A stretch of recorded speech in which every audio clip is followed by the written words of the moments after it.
கன்னியாகுமரி மாவட்டம் குளச்சலில் காங்கிரஸ் மூத்த தலைவர் ராகுல் காந்தி பரப்புரையில் ஈடுபட்டுள்ளார். நேரலையில் பார்க்கலாம்.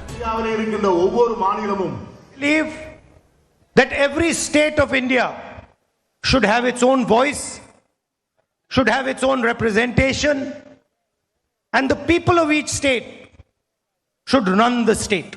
எங்களை பொறுத்தவரை இந்தியாவில் இருக்கின்ற ஒவ்வொரு மாநிலமும் அந்த மாநிலத்தை சார்ந்தவர்களால் ஆளப்பட வேண்டும், அந்த மாநிலத்தை சார்ந்தவர்களால் நிர்வகிக்கப்பட வேண்டும். ஒவ்வொரு மாநிலத்தினுடைய குரலும் பத்திரமாக பாதுகாக்கப்பட்டு அந்த குரல் மதிக்கப்பட வேண்டும். The BJP does not think like this. ஆனால் பாஜக அப்படி நினைப்பதல்ல. The BJP believes that one tradition, one language, one history should overcome all other traditions, languages and histories. ஆனால் இந்த பாஜக ஒரே நாடு, ஒரே மொழி, ஒரே வரலாறு என்று எல்லாவற்றையும் ஒற்றை அரசியலுக்குள்ளே அடக்க நினைக்கிறது. And this is what the fight is about. இதுதான் எங்களுக்கும் அவர்களுக்கும் இருக்கின்ற கள யுத்தம். We want Tamil Nadu to be run by the people of Tamil Nadu. The men and women of Tamil Nadu should decide its future. எங்களை பொறுத்தவரை தமிழ்நாட்டில் இருந்து தமிழர்களால் ஆளப்பட வேண்டும். தமிழகத்தை சார்ந்த ஆண்களும் பெண்களும் தான் இந்த தமிழகத்தினுடைய நிர்வாகத்தை நிர்ணயிக்க வேண்டும் என்பதுதான் எங்களுடைய நிலைப்பாடு. Just like every single state in India has the right to decide its future. அதைப்போல இந்தியாவில் இருக்கின்ற ஒவ்வொரு மாநிலத்திற்கும் அந்த உரிமை இருக்கிறது. அந்த மாநிலத்தை சார்ந்தவர்கள் தான் அந்த மாநில நிர்வாகத்தை நடத்த வேண்டும். And the constitution clearly states this. நம்முடைய அரசியல் சாசன சட்டம் அதைத்தான் சொல்லுகிறது, அந்த உரிமைகளைத்தான் பாதுகாக்கிறது. The BJP does not accept what the constitution states. ஆனால் அரசியல் சாசன சட்டம் சொல்லுவதை பாஜக ஏற்றுக்கொள்வதில்லை. The BJP wants to weaken the hold of different states. பாஜக இந்த மாநிலத்திற்குள்ளே இருக்கின்ற கூட்டாட்சி தத்துவத்தை பலவீனமாக்க நினைக்கிறது. It wants to rule Tamil Nadu from Delhi. அது டெல்லியிலே இருந்து கொண்டு தமிழகத்தை ஆள நினைக்கிறது. And we want Tamil Nadu to be ruled from Tamil Nadu. ஆனால் நாங்கள் தமிழ்நாட்டிலிருந்து தான் ஆள வேண்டும் என்பதிலே உறுதியாக இருக்கிறோம்.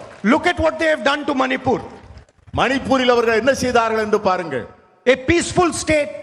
மிக அமைதியான ஒரு மாநிலம். They set fire to it. Hundreds of people died. There is a civil war still carrying on in Manipur. அமைதியாக இருந்த மணிப்பூரில் தீயை பற்ற வைத்து மணிப்பூர் முழுவதும் கொழுந்து விட்டு எரிகிறது.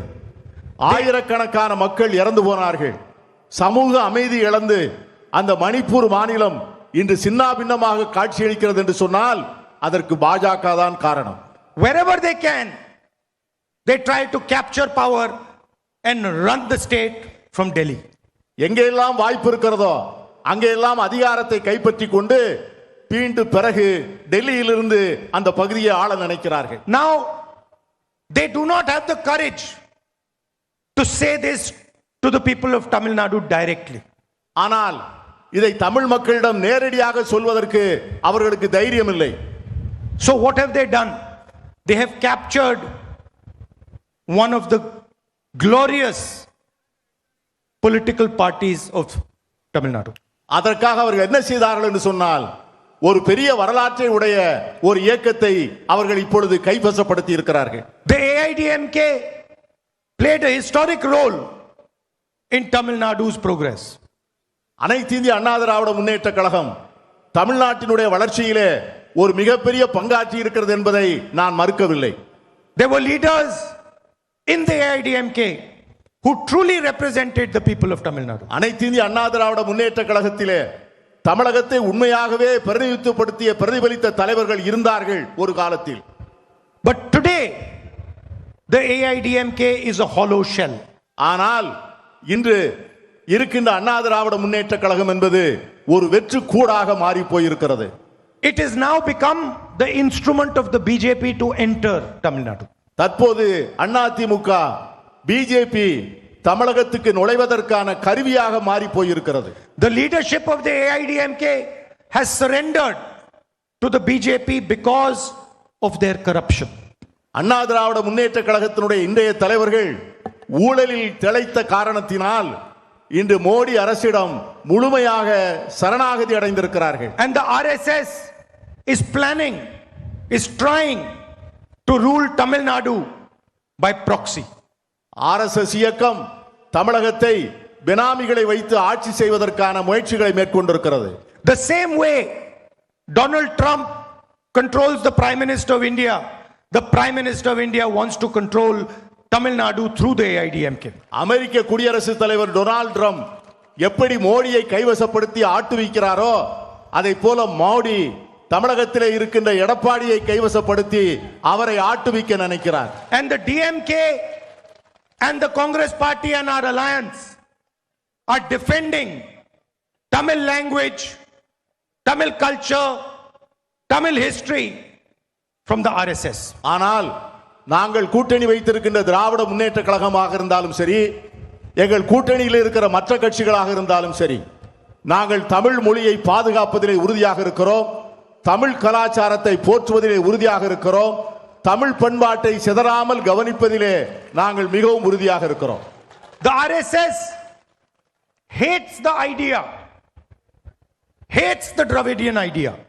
RSS இயக்கம் அடிப்படையிலேயே திராவிட சித்தாந்தத்தையே வெறுக்கிறது. Because they know that it is the Tamils who can challenge them. அவர்களுக்கு நன்கு தெரியும் RSS இயக்கத்தின் சித்தாந்தத்தை எதிர்க்கக்கூடியவர்கள் தமிழர்கள்தான் என்பது அவர்கள் நன்கு அறிந்தது. They know it is the brave Tamil people who will resist them. அவர்கள் தெரியும் வீரமான தமிழர்கள் அவர்களை ஒரு நாளும் ஏற்றுக்கொள்ள மாட்டார்கள் என்பது அவர்களுக்கு நன்கு தெரியும். And they know that the Tamil people will never knowingly surrender to them. அவர்களுக்கு தெரியும் இந்த தமிழர்கள் ஒரு நாளும் அவர்களிடம் சரணடைய மாட்டார்கள் என்பதும் அவர்களுக்கு நன்கு தெரியும். That is why they are trying this new technique of coming through with the AIDMK. அதனால்தான் அவர்கள் இப்பொழுது புதிதாக ஒரு யுக்தியை கண்டுபிடித்து அண்ணா திராவிட முன்னேற்ற கழகத்தின் மூலம் தமிழகத்திலே வந்து கால் பதிக்க நினைக்கிறார்கள். Few days ago in Parliament, the Prime Minister did a very dangerous thing. சில நாட்களுக்கு முன்பு நம்முடைய பிரதமர் பாராளுமன்றத்திலே மிகவும் ஒரு ஆபத்தான ஒரு காரியத்தை செய்தார். He told the country that he wants to pass a women's bill. இந்த நாட்டு மக்களிடம் அவர் என்ன சொன்னார் என்று சொன்னால் மகளிருக்கான இடஒதுக்கீடை வழங்க போகிறேன் என்று சொன்னார். But the real plan was to change the electoral structure of India. ஆனால் அவருடைய உண்மையான எண்ணம் என்னவென்று சொன்னால் இந்த நாட்டிலே இருக்கின்ற தேர்தல் கட்டுமானத்தையே சீர்குலைப்பதுதான் அவர் மனதிலே இருந்த உண்மையான சதித்திட்டம். Hidden behind the women's bill was a delimitation bill that would change the constituencies of India. இந்த மகளிர் இடஒதுக்கீடுக்கு பின்னால் தொகுதி சீரமைப்பு